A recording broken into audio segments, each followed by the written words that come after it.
오늘 여러분들께 전할 말씀의 제목은 이새의 아들 다윗, 이런 제목으로 말씀을 전하겠습니다.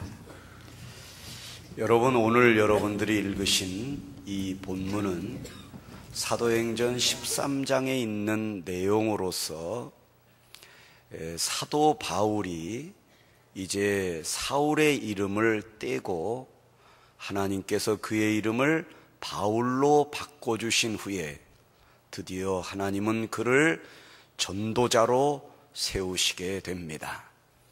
바울은 3차에 걸쳐서 전도를 여행을 떠나게 되는데 13장에서 1차 전도 여행을 떠나고 15장에서 2차 전도 여행을 떠나고 18장에서 3차 전도 여행을 끝나고 28장에 가가지고 마지막으로 로마에까지 복음을 전한 후에 그는 세상을 떠나게 됩니다. 그래서 그 로마의 복음을 전함으로써 유럽의 복음이 전해지게 되었고, 영국을 거쳐 미국으로 복음이 건너가고 미국을 통해서 아시아로 우리나라에까지 복음이 전해지게 된 것입니다. 특별히 오늘 본문의 내용은 바울 사도가 1차 전도 여행을 떠나 비시디아 안디옥이라는 곳에 이르러 회당에 들어가 설교하는 내용입니다. 예수 그리스도에 대하여 설교하는데 누구를 언급하냐 하면 다윗을 언급합니다. 예수 그리스도는 다윗의 자손으로 이 세상에 왔다. 여러분, 예수 그리스도에 대하여 우리가 전도할 때 여러분의 이름이 거기에 등장하게 된다면 이것보다 영광이 어디 있겠습니까? 예수님을 가장 잘 설명하려면 그 집사님을 보면 예수님을 설명할 수가 있고, 그 권사님을 보면 예수님을 잘 설명할 수 있는 그런 사람, 그 성가대원, 그 집사님, 그 교사를 보면 정말 예수 그리스도에 대하여 설명이 가능한 그런 축복의 통로가 될 수 있다면 얼마나 좋을까요? 그러나 쉽지는 않은 일입니다. 여러분들이 아무리 재력이 뛰어나고 또 인물이 출중하고 학력이 뛰어나더라도 하나님은 절대로 그거를 통하여 여러분을 등장시키거나 예수 그리스도를 설명하시지 않습니다.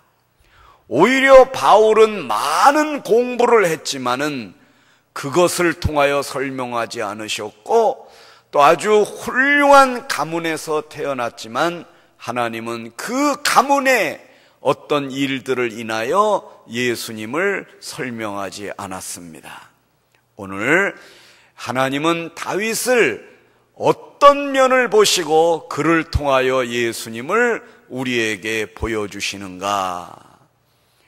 다윗을 보면 예수님이 보이고 예수님 안에 다윗이 발견되는 것을 볼 수가 있습니다. 한번 우리 본문을 통해서 그 은혜를 함께 나누도록 하겠습니다. 사도행전 13장 22절을 같이 한번 보겠습니다. 여기서 패하시고, 이거는 누구를 패하셨다는 말이냐면 사울을 패하셨다.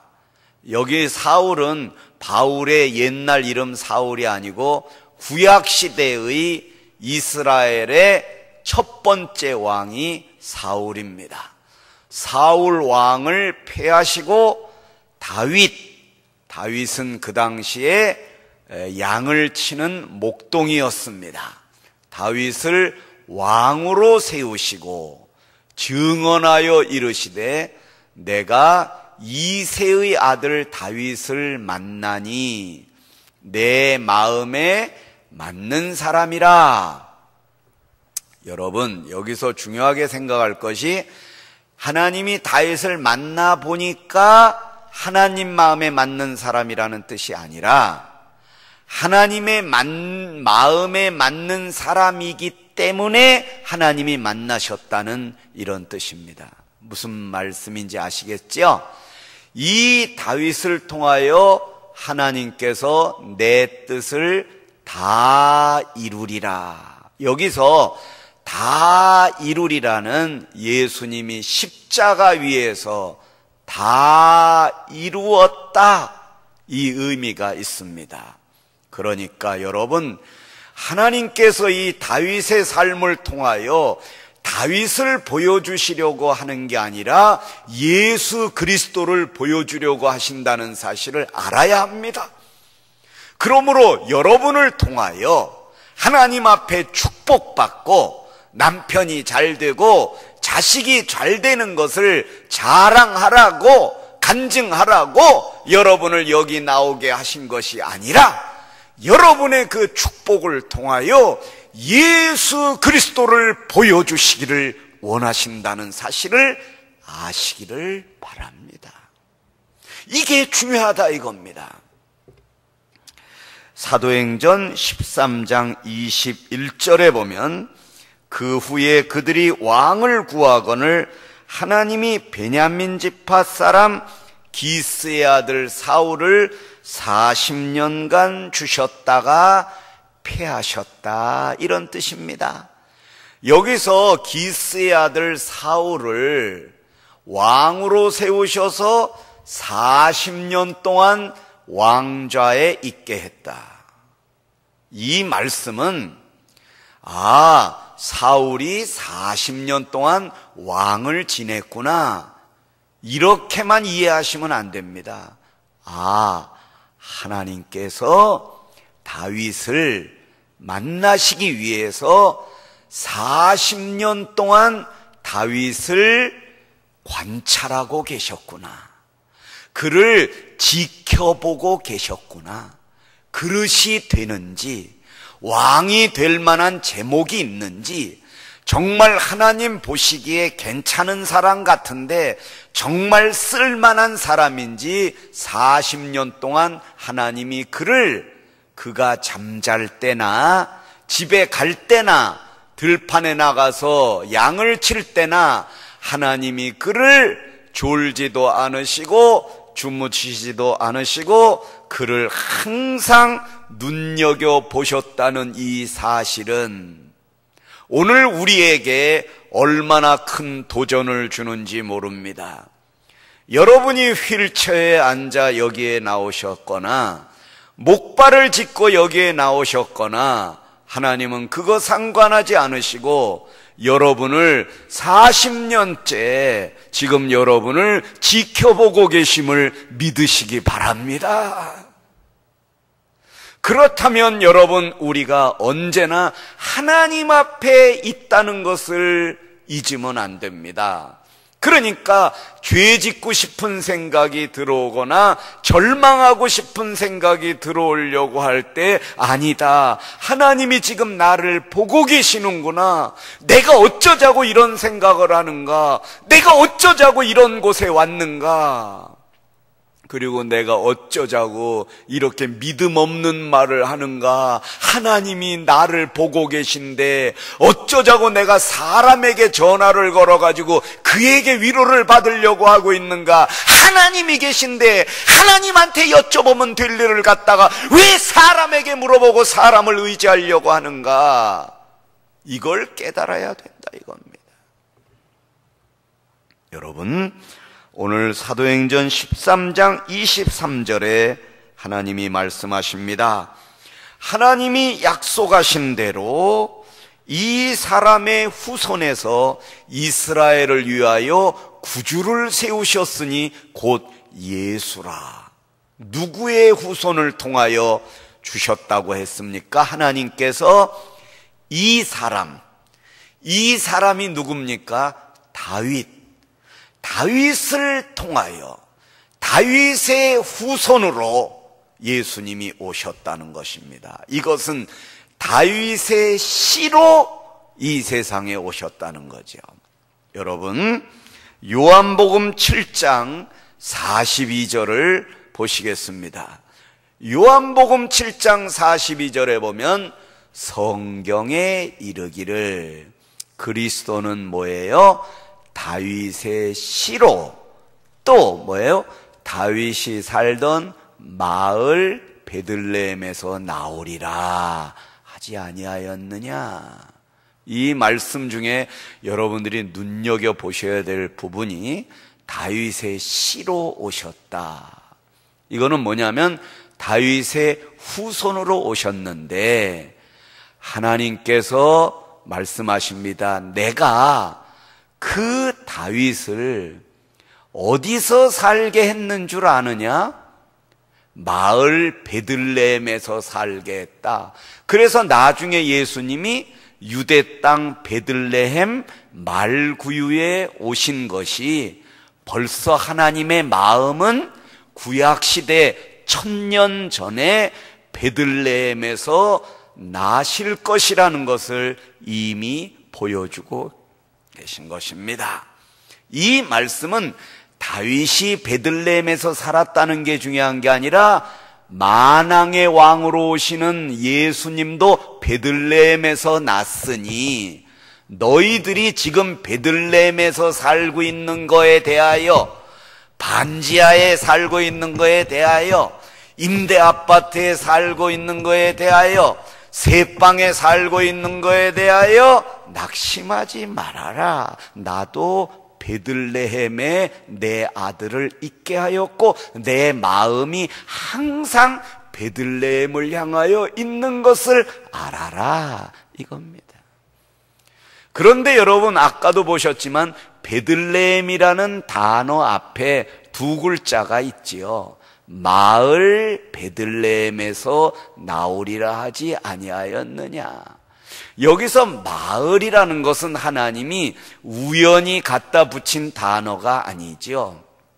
마을이라는 것은 시골이다, 그리고 촌이다, 예를 들면 지방이다, 상계동이 아니고 달동네다, 이런 의미가 있습니다. 이 마을이라는 성경의 단어가. 그러면 하나님은 그냥 베들레헴을 말씀하시면서 우연히 한번 마을을 언급하셨는가? 아닙니다. 여러분, 성경을 많이 자주 읽어보시면요, 군데군데 하나님이 어떤 지명을 이야기하실 때, 그리고 하나님의 마음이 담겨져 있는 장소를 말씀하실 때는 예외 없이 마을을 언급하시는 것을 볼 수가 있습니다. 요한복음 11장 1절을 보시겠습니다. 여기에도 보면 어떤 병자가 있으니 이는 마리아와 그 자매 뭐예요? 마르다의 마을 베다니. 나사로가 어디 살았다고 그랬어요? 나사로인데 어디에 사는 나사로예요? 베다니에 사는 나사로라 이러셔도 되는데 베다니 앞에 뭐가 들어가 있어요? 마을이 들어가 있어요. 이 단어에 하나님의 마음이 거기에 계시다는 걸 여러분이 알아야 됩니다. 하나님은 베들레헴에서 여러분이 사는 거 관심 없으셔요. 여러분이 베다니에서 사는 거 그렇게 여러분이 하나님이 그렇게 마음 쓰시지 않습니다. 여러분들은 도시에 살든지 여러분들이 뭐 왕궁에 살든지 하나님은 그거를 관심 있게 보시지 않아요. 여러분들이 뭐 100평의 아파트에 살든지 하나님은 그거에 관심이 없으시고 하나님의 마음은 마을에 가 계시다 이거예요. 그러면 내가 지금 살고 있는 것이 어딘가? 내가 거주하고 있는 것이 어딘가? 내가 하나님의 종인데 내가 지금 어디 가서 살고 있는가? 가지 말아야 할 곳에 가서 앉아 있습니까? 거기 마을입니까? 아닙니까? 거기 죄 짓는 곳입니까? 아닙니까? 그걸 생각하고 가슴 아프게 생각해야지. 물질을 따라, 재산을 따라, 좋은 집을 따라 울고 웃고 하는 그 사람은 하나님 마음에 합한 사람이 아닙니다. 늘 그런 거를 이야기하고 늘 그런 거를 자랑하고 늘 그런 것 때문에 울고 절망한다면 하나님 마음에서는 제외된 사람이 되는 것입니다. 여러분, 사무엘상 7장 8절을 보시겠습니다. 사무엘상 7장 8절입니다.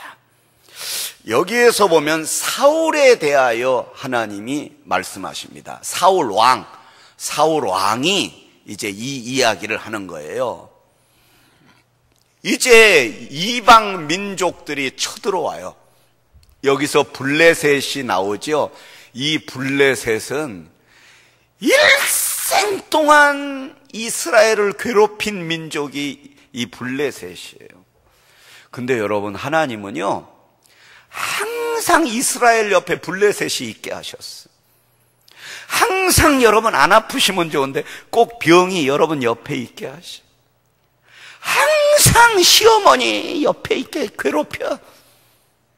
항상 못된 며느리 여러분 옆에 있어가지고 이것만 안 아프면 좋은데 맨날 이 병이 나를 안 떠나요. 그것 때문에 기도하게 된다. 이 블레셋 때문에 이 사울이 사무엘 선지자에게 얘기하는 겁니다. 이스라엘 자손이 사무엘에게 이르되 당신은 우리를 위하여, 이거는 사울이 이야기하는 거나 마찬가지입니다. 당신은 우리를 위하여 우리 하나님 여호와께 쉬지 말고 부르짖어 우리를 블레셋 사람들의 손에서 구원하시게 하소서 하니, 이 옆에 사울이 있었어요. 사울이 한 말이나 마찬가지예요. 여호와께 부르짖어 주세요. 예를 들면 성도들이 목사님께, 목사님 우리를 위하여 기도해 주세요. 얼마나 은혜로운 말입니까? 그러나 하나님의 마음은 이런 사람에게 있지 않으셔요. 네가 기도해라. 왜 너는 기도하려고 하지 않느냐? 이 사울을 하나님 마음에서 낙제가 된 거는 그가 능력이 없었기 때문도 아닙니다. 그는 처음에 굉장히 겸손했던 사람이에요. 그리고 능력도 있었어요. 그러나 하나님을 의지하지 않았어요. 하나님께 여쭈어 보지 않았어요. 한마디로 말씀드리면 기도가 없는 사람이었어요. 찬양은 잘해요. 찬양은 잘해요. 노래는 잘 불러요. 봉사도 잘해요. 식당 봉사 하루 종일 해요. 청소 잘해요. 뒤에서 안내 잘해요. 그러나 기도가 없어요. 기도가 없는 사람을 보면 대강은 알 수 있어요.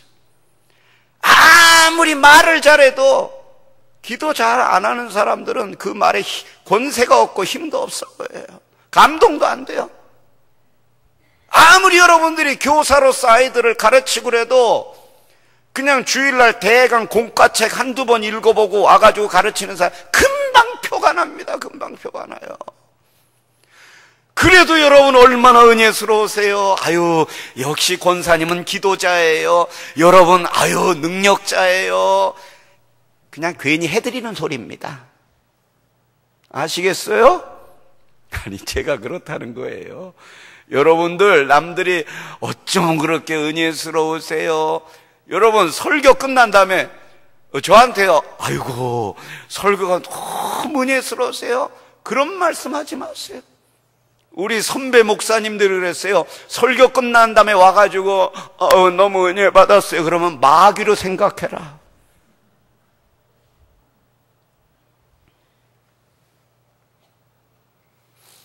또 너무 안 해도 좀 섭하더라고요. 그냥 알아서 하세요. 여러분, 사무엘상 23장 1절 2절을 보시겠습니다. 사람들이 다윗에게 전하여 이르되 보소서 블레셋 사람이 그 일날을 쳐서 그 타작마당을 탈취하였더이다 하니, 그 다음 2절, 이에 뭐예요? 다윗이 여호와께 묻자와 이르되, 이게 사울하고 다윗이 다른 거예요. 똑같은 블레셋이 쳐들어왔어요. 근데 사울은 사무엘이시여 우리를 위하여 부르짖어 주세요 하고 전화 돌려가지고 기도 부탁 다 해요. 그 기도 부탁하는 거 좋은 건 좋은 건데 부탁하지 말고 그 시간에 여러분이 하셔요. 그런데 다윗은 사람들이 와가지고 왕이시여 블레셋 사람이 그 일날을 쳐서 블레셋 사람이 쳐들어와요. 그러니까 다윗이 사무엘에게 우리를 위하여 부르짖어 주소서 이런 거 안 했어요. 그 말을 듣자마자 다윗이 여호와께 묻자와 이르되, 이게 기도입니다. 여호와께 묻자와 이르되, 이게 기도예요. 이게 하나님 마음을 움직이신 겁니다. 여러분, 이게 있어야 되는 거예요. 이거 있어야 돼요. 여호와께 묻자와 이르되, 내가 가서 이 블레셋 사람을 치리까? 여호와께서 다윗에게 이르시되, 가서 블레셋 사람을 치고 그 일날을 구원하라 하신 거예요. 다윗이 여자와 이르되 하니까 여호와께서 이르시되가 나온 겁니다. 할렐루야. 다윗이 기도하면 하나님이 응답하신다는 사실을 보여주고 있는 것입니다. 오늘 여기 앉아있는 저와 여러분이 하나님 앞에 여쭈면 하나님이 오셔서 응답하신다는 것입니다. 한 군데 더 볼까요? 사무엘상 23장 3절에 또 나옵니다. 다윗이 사람들이 그에게 이르되, 보소서 우리가 유다에 있기도 두렵거든 하물며 그 일라에 가서 블레셋 사람들의 군대를 치는 일이 이리까 한지라. 자, 4절이 나옵니다. 4절 23장 4절 뭐예요? 다윗이 여호와께 뭐예요? 다시 묻자온대 여호와께서 대답하여 이르시되, 할렐루야. 일어나 그 일날을 내려가라. 내가 블레셋 사람들을 내 손에 넘기리라. 내 손에 넘기리라. 이스라엘 자손들에게 넘기겠다고 하지 않았습니다. 기도하는 너에게 넘기리라. 기도하는 너에게 넘기리라. 할렐루야. 여기 뭐예요? 여호와께 다시 묻자왔다. 아까 묻자왔고 지금 또 다시 묻자왔고 또 다시 묻자왔고 또 다시 묻자왔고, 다윗의 일생은 하나님 앞에 기도하는 일생이었습니다. 그럴 때마다 여호와께서 나타나셔서 대답하여 이르시되, 또 대답하여 이르시되, 아주 자세히 말씀해 주시잖아요. 그러니까 기도할 때도 구체적으로 그 일날을 하나님 주여 뜻대로 이루어 주실 줄 믿습니다. 이런 기도하지 말고 하나님 그 일날로 내려갔다가 어디로 갔다가 갈까요? 어떻게 갈까요? 그러니까 하나님이 그 일날로 내려가라. 내가 블레셋 사람들 거기서 그 일날에서 내가 네 손에 넘기리라. 구체적으로 오늘 말씀해 주시는 것입니다. 여러분, 이래도 확신이 안 오신다면 어쩔 수 없는 일입니다.